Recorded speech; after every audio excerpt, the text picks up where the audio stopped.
в рамките на предходния мандат, поне такава информацията, която получаваме ние от българските граждани, голяма част от тях са отказвани да подават заявителски материали. С което МВР е отчитало една статистика, но накрая, на финала, се разбра, че има грамадни размери на битовата престъпност, на посегателство върху личното имущество. Реорганизация и реформа в МВР е необходима. До този момент единствено опозицията в лицето на ГЕРБ са защитавали този закон, който те са гласували.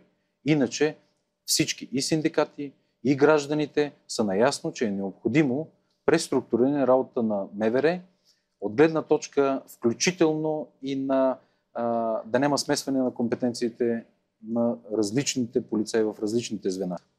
Това, което сме гласували, е вече, както в съдебната система, на случайен принцип в съответното звено да бъдат разпределени делата в досъдебната фаза. Това е иновационно и за първи път се приема.